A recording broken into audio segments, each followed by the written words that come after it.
Bună și bun venit pe canalul meu de YouTube. Sper că ați avut un sfârșit de an cât mai frumos, alături de cei dragi și de prieteni. Și sper ca nou an să fie un an la fel de bun ca 2024 și să avem multe momente de inspirație împreună. Dar vreau să încep acest nou an cu o provocare, că mi-ați zis mulți dintre voi să folosesc mai mult cuvinte românești decât englezești. Shana de la Shanuchiar a început un nou set de cărți de joc pe care le folosește ca background-uri pentru colaje, așa că aș vrea și eu să încep un astfel de challenge și din păcate nu am știut că va începe chiar pe 2 ianuarie, așa că nu am luat nicio carte de joc, deși, după cum ați văzut, am cumpărat special pentru acest proiect. Dar cum folosește timbre, eu am cărți poștale. Am doar 10, deci sunt mai puține decât într-un pachet de cărți de joc, așa că o să încep cu acestea și o să văd pe parcurs unde mă va duce tot acest drum. Nu trebuie neapărat să folosim cărți de joc. Ea asta folosește pentru că așa se și cheamă Full Deck Card Challenge. Dar eu am căutat pe aici o chestie cât de cât apropiată de cărțile de joc și am găsit acest calendar vechi din 1983. Nu știu cât vedeți că lumina nu este chiar foarte bună. Este cu Steaua București, că tata este stelist. Dar mă gândesc că poate o să folosesc într-una din zile și acest calendar, însă cum punctul cheie al acestui proiect este timbrul, care trebuie să fie de culoarea pe care o cere în fiecare video. M-am gândit că pot folosi aceste cărți poștale pe care, din fericire, le-am adus cu mine, fără să știu că le voi folosi. Sunt doar 10 aici, în acest pachet pe care l-am luat de la Second, dar mă gândesc că aș putea începe cu această primă carte poștală și punctul focal va fi timbrul. Acesta este un timbru foarte vechi pe care l-am din clasoarele acelea de timbre pe care le-ați văzut. Alte lucruri cu roșu, pentru că acesta este una din regulile acestui videoclip, să fie folosită culoarea roșie. Este această bandă de steluțe pe care o am. Iar mai am aceste steluțe roșii. Acest model. Am și tușiera aceasta roșie. Aceste ștampile sunt cu motive crăciunistice, dar nu cred că are vreo relevanță. Am și această hârtie, de fapt este un carton din acela cu ștampile de la Lidl și zona aceasta este cu ștampilă roșie, nu știu cât vedeți. Am și aceste păsărele cu roșu și mă gândeam că voi folosi poate una dintre ele. Am acest pachet de la o mască din aceea de față și are inimioarele acestea. Așa că mă gândeam că poate voi folosi și una din inimioare. Și am și sticky notes. Asta nu știu dacă e chiar roșu, dar mai mult spre roz, portocaliu. Și mai am și chestia asta de la lumânare, care are culoare roșie spre grena. Nu știu dacă voi folosi toate lucrurile pe care le am, dar Eu mi le-am adus ca să le am aici și mai am din washi tapes. Am aceasta cu inimioare. Mai am, acum am văzut că am de fapt un timbru care e chiar roșu. Cred că o să-l folosesc pe acesta mai degrabă. Acesta e cu modele de Crăciun, nu prea aș vrea să o folosesc. Dar am washi tape-ul acesta cu roșu. Ceva care tot așa roșu. Mai e și acesta. Și cred că ajunge ață.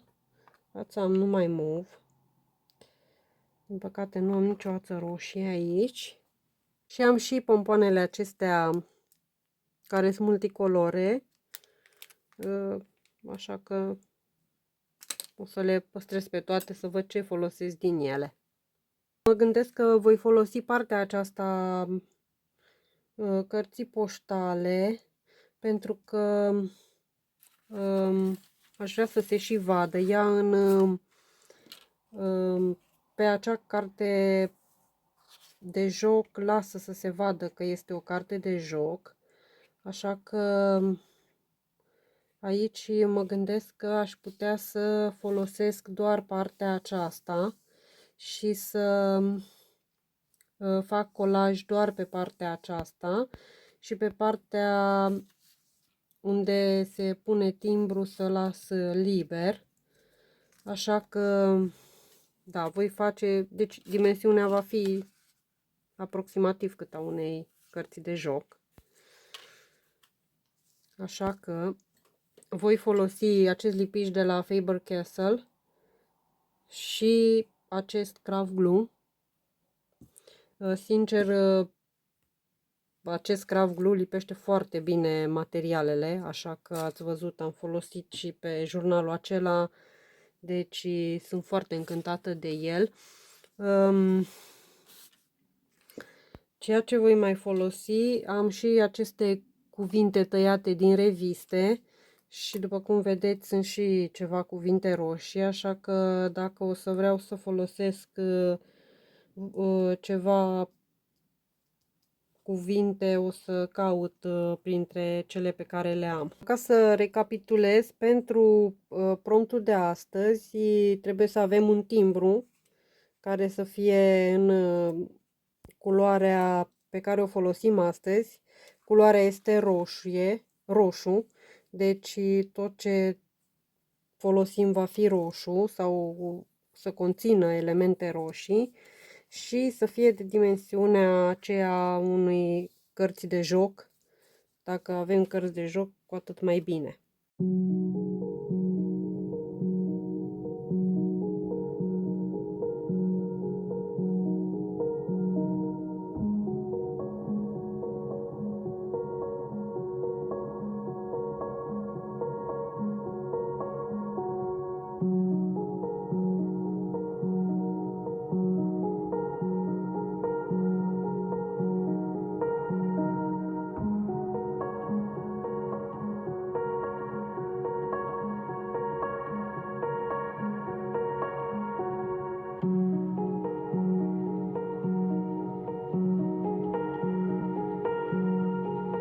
După cum vedeți, am găsit o mulțime de tăieturi din ziare, din revistele acelea pe care v-am tot zis că le decupez.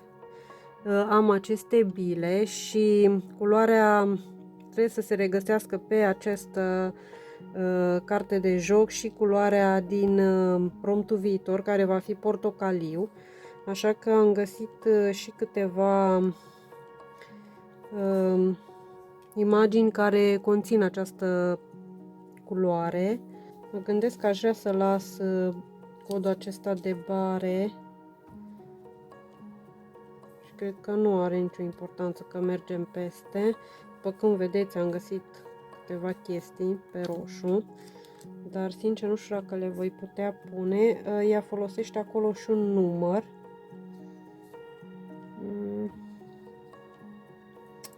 Nu știu dacă îmi place mie chestia asta.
am găsit acest citat care este pe roșu și zice: sărbătorește frumusețea dăruind-o, și mă gândesc că o să tai acest citat în așa fel încât să se potrivească pe această carte poștală, pentru că mi se pare un citat foarte frumos, mai ales pentru începutul acesta de an.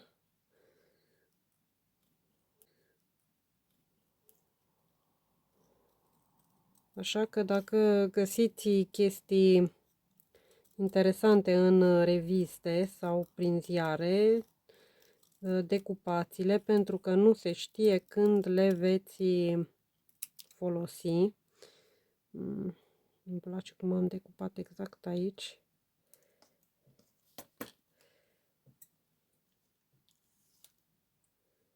Ok, o să încerc să văd cum aș putea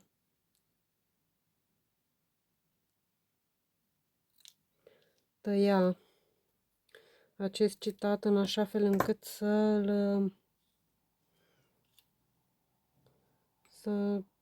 arate ok și să se vadă și celelalte elemente.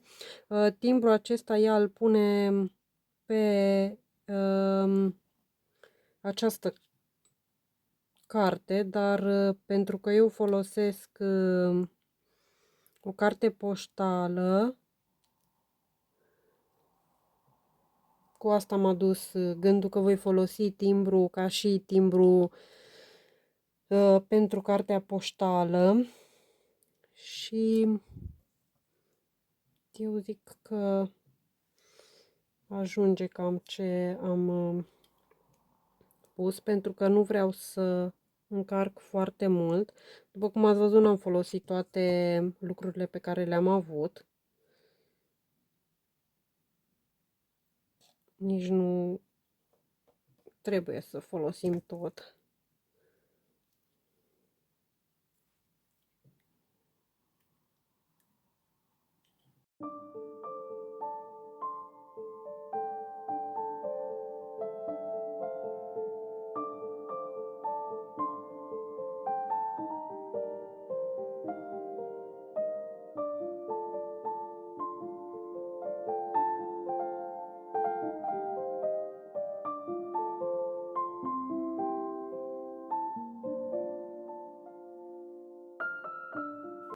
Așa arată cartea poștală pe care am făcut-o astăzi și îmi place foarte mult cum a ieșit.